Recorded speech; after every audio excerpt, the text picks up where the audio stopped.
और असम के सीएम हिमंता बिस्वा शर्मा आज दूसरी बार सीएम पद की शपथ लेने जा रहे हैं। सीएम हिमंता के साथ आज 4 मंत्री शपथ लेंगे।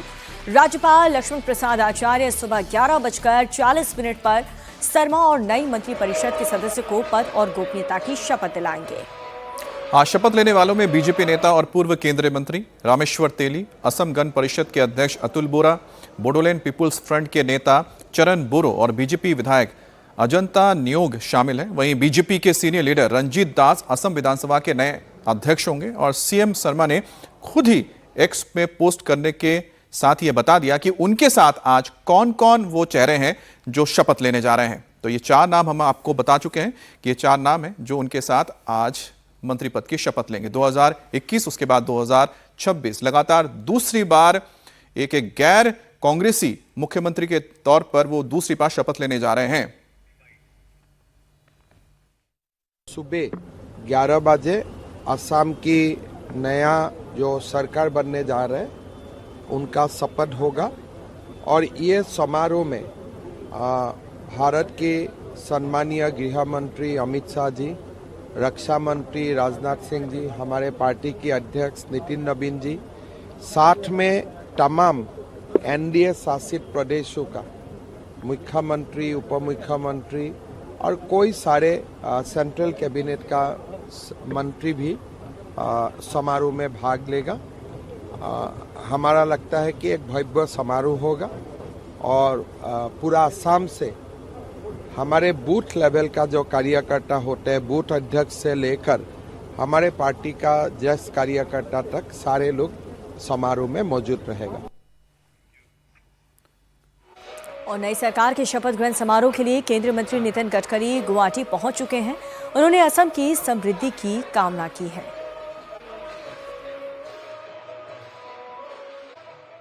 गुवाहाटी के इसी ग्राउंड में आज असम के मुख्यमंत्री और मंत्रिपरिषद के लिए पद एवं गोपनीयता की शपथ। असम की जनता ने तीसरी बार भारतीय जनता पार्टी पर जो विश्वास रखा है, निश्चित रूप से हेमंत जी उस विश्वास को सार्थक करेंगे और निश्चित रूप से असम का विकास होगा।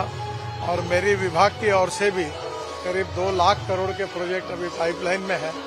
हम लोग काजीरंगा से लेकर गुवाहाटी रिंग रोड से लेकर जो काम है और गति से करेंगे और असम को हम हिंदुस्तान का एक प्रगतिशील, समृद्ध और संपन्न राज्य बनाने में पूरा सहयोग करेंगे। तो शपथ ग्रहण के लिए खास तैयारियां की गई, जिसकी झलक भी आप देख रहे हैं।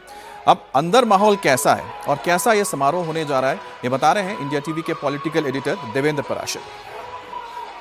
गुवाहाटी के इसी ग्राउंड में आज असम के मुख्यमंत्री और मंत्रिपरिषद के लिए पद एवं गोपनीयता की शपथ दिलाई जाएगी। हिमंता बिस्वा शर्मा लगातार दूसरी बार मुख्यमंत्री बनेंगे और उनके साथ 4 अन्य लोग मंत्रिपरिषद में होंगे।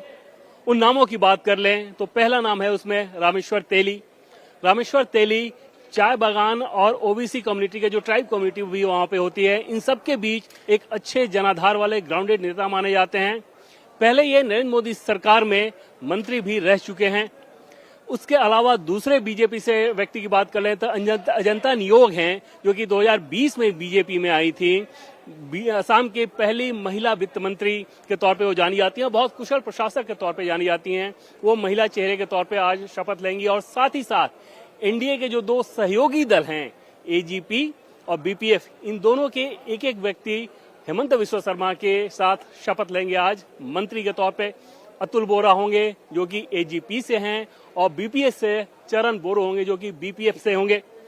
अतुल बोरा की बात कर लें तो एजीपी के अध्यक्ष हैं और असमिया पॉलिटिक्स के साथ कैसे राष्ट्रीय राजनीति को जोड़ा जाए एनडीए की रणनीति के तहत और एनडीए की नीतियों के तहत, उसके वो प्रमुख चेहरा माने जाते हैं। उस लिहाज से हिमंता बिस्वा शर्मा आज एक छोटे मंत्रिमंडल के साथ शपथ लेंगे। इसमें प्रधानमंत्री नरेंद्र मोदी के साथ बीजेपी के बाकी बड़े नेताओं की अगर बात कर ले, चाहे गृहमंत्री अमित शाह, राजनाथ सिंह, इस तरह के बड़े नेता होंगे। साथ ही साथ एनडीए शासित राज्यों के मुख्यमंत्री और उप मुख्यमंत्रियों का भी एक बड़ा जमावड़ा होगा। और जिस प्रकार से असम में बीजेपी लगातार तीसरी बार सरकार बनाने जा रही है और सरकार इनफैक्ट सब कुछ हो चुका है, आज सिर्फ शपथ ग्रहण समारोह हो रहा है। तो उस लिहाज से समझा जा सकता है कि बीजेपी नेताओं के लिए और एनडीए नेताओं के लिए ये कितनी बड़ी बात होगी। और प्रधानमंत्री नरेंद्र मोदी के राष्ट्रीय राजनीति में दिल्ली प्रधानमंत्री के तौर पर आने के बाद पूर्वोत्तर खासतौर पर उनके फोकस का केंद्र रहा और हेमंत बिस्वा शर्मा ने अपने आप को उस पैमाने पे बहुत बेहतर तरीके से ढाला है। इस पूरे इलेक्शन को उन्होंने अपने केंद्रित रखा और चाहे इंफ्रास्ट्रक्चर की बात हो, पॉपुलर स्कीम की बात हो, संगठन की बात हो, नैरेटिव की बात हो, हर पैमाने पर हेमंत बिस्वा शर्मा खरे उतरे। कांग्रेस उनके आसपास भी नहीं टिक सके, जिसका ये नतीजा था कि बीजेपी ने अपने दम पर बहुमत बनाया और अपने दम पर बहुमत होने के बावजूद आज जब शपथ ग्रहण समारोह हो रहा है, एक छोटा मंत्री परिषद आज यहाँ पे छोटी मंत्री परिषद बन रही है, उसमें भी एनडीए के जो दो सहयोगी घटक दल हैं, दोनों के एक एक व्यक्ति को शामिल किया गया है। तो सीधे चलते हैं गुवाहाटी, जहां से हमारे पॉलिटिकल एडिटर देवेंद्र पराशर हमारे साथ जुड़ गए हैं। देवेंद्र, क्योंकि आपने अपनी रिपोर्ट में काफी कुछ कह दिया है, लेकिन फिर भी इच्छा तो हो ही रही है सबकी जानने की, आखिरकार हेमंत बिस्वा शर्मा ने जो 4 चेहरे चुने हैं अपने साथ, उनका क्या महत्व है पॉलिटिकली और साथ ही सरकार के अंदर? क्योंकि ये बहुत छोटा मंत्रिमंडल रखा जा रहा है और ये पैटर्न हम लोग देख रहे हैं कि बिहार में भी हुआ, बंगाल में भी हुआ और आज एक बार फिर से असम में भी बीजेपी इस काम को कर रही है कि जब मुख्यमंत्री पद एवं गोपनीयता की शपथ लेंगे तो उनके साथ एक छोटा मंत्रिमंडल, और आज के डेट में असम में सिर्फ 4 लोग मंत्रिपरिषद में होंगे, फिर आगे विस्तार किया जाएगा जल्दी।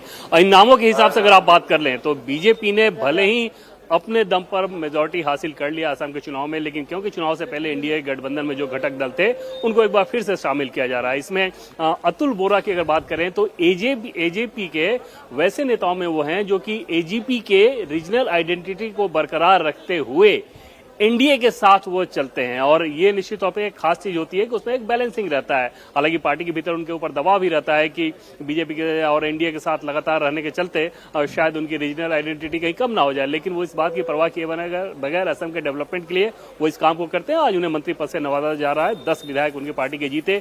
दूसरे नाम की बात कर लें तो चरण बोरो, ये वो नेता हैं जो कि बीपीएफ यानी कि बोडोलैंड पीपल्स फ्रंट को वापस बीजेपी के साथ लाने में इनकी अहम भूमिका रही। विवादों से दूर रहकर संगठन के लिए काम करने वाले नेताओं के तौर पे जाने जाते हैं, शांत नेता जाने जाते हैं। पिछली बार भी मंत्री थे और एक बार फिर से उनको हेमंत बिस्वा शर्मा के सरकार में आज शपथ दिलाई जा रही है। इसके अलावा बीजेपी के जो 2 नेता हैं उनमें रामेश्वर तेली की बात करें तो पार्टी के ओबीसी और टी ट्राइब यानी कि चाय बगान के जो ट्राइब हैं और ओबीसी उस इलाके में बहुत ग्राउंडेड नेता, ग्रास रूट नेता के तौर पे उनकी छवि है। उनके पिताजी ड्राइवर हुआ करते थे और बहुत नीचे से उन्होंने शुरुआत किया। बाद में आपने देखा होगा कि डिब्रूगढ़ से लोकसभा सांसद बने और नरेंद्र मोदी सरकार में मंत्री भी रहे थे। जब सर्बानंद सोनोवाल मुख्यमंत्री नहीं रहे, हेमंत बिस्वा शर्मा बने, तो सर्बानंद सोनोवाल को उस सीट से वापस लड़ाया गया और तब रामेश्वर तेली को राज्यसभा भेजा गया। उसके बाद में वापस उनको राज्य के पॉलिटिक्स में लाया गया और वहां से विधायक बने हैं वो, और आज वो मंत्री पद की भी शपथ लेंगे। दूसरा नाम है अजंता नियोग, जो कि हेमंत बिस्वा शर्मा के सरकार की सबसे पावरफुल महिला फेस के तौर पे आप उनको जाने, पहले भी वो मंत्री रही हैं और न सिर्फ हेमंत बिस्वा शर्मा सरकार के बल्कि असम में जो नेता हैं उनमें सबसे पावरफुल महिला फेस के तौर पे उनको जाना जाता है। बहुत कुशल एडमिनिस्ट्रेटर हैं। उनके पति पहले हुआ करते थे पॉलिटिक्स में, उल्फा हिंसा में जब उनकी हत्या हो गई उसके बाद वो पॉलिटिक्स में आई और तरुण गोगोई की बहुत खास मानी जाती थी, बहुत अच्छा काम करती थी। वो बेहद भरोसेमंद नेताओं में से थी तरुण गोगोई की, जिस प्रकार से उस समय हेमंत बिस्वा शर्मा थे। 2020 में उन्होंने छोड़ा कांग्रेस पार्टी और हेमंत बिस्वा शर्मा के साथ आई और उसके बाद उन्होंने वित्त मंत्री बनाया गया था 2021 में और एक बार फिर से उनको सरकार में शामिल किया जा रहा है और माना यही जा रहा है कि इसी तरह का महकमा उनको आगे भी दिया जाएगा। तो ये वो जो 4 चेहरे हैं जो हेमंत बिस्वा शर्मा के साथ आज शपथ लेंगे। लेकिन जो सबसे बड़ी और खास बात है अमित, वो ये कि हेमंत बिस्वा शर्मा का लगातार दूसरी बार मुख्यमंत्री की शपथ लेना और बीजेपी का लगातार तीसरी बार शपथ लेना, उसमें जो सबसे बड़ी वजह के तौर पे अगर आप बात करें तो लोग 2 ही चीज बता रहे हैं। एक तो ये कि डेवलपमेंट इंफ्रास्ट्रक्चर हो या वेलफेयर स्कीम हो, और दूसरी चीज कि नरेंद्र मोदी के दिल्ली आने के बाद असम और नॉर्थ ईस्ट सेंटर स्टेज पर है, पूरा देश उनकी आवाज सुन रहा है। ये फीलिंग यहाँ पर बहुत नजर आ रही है, जिसके चलते शायद इस प्रकार का करिश्मा हो रहा है कि बीजेपी लगातार तीसरी बार सरकार आज बना रही है। जी बिल्कुल देवेंद्र, आपने जो बातें बताई हैं उससे साफ हो जाता है कि आखिरकार जो पूरा रूपरेखा तैयार किया गया इस सरकार का, उसमें क्यों और किस तरह से जो पॉलिटिकल आप कह सकते हैं बैलेंस संतुलन बनाने की कोशिश की गई है, और साथ ही साथ लोगों का जो अनुभव है उसका भी यहां पर आप कह सकते हैं कि संज्ञान लिया गया है। लेकिन मामा कह के उनको बुलाया जाता है देवेंद्र, और मुझे लगता है कि शायद एक बार फिर से जनता ने इस मामा को मौका दिया है कि उनकी सेवा करे, और उसके लिए थोड़ा इंतजार करना पड़ेगा क्योंकि 11 बजे के बाद शपथ ग्रहण की जो तैयारियां लगभग पूरी हो चुकी हैं।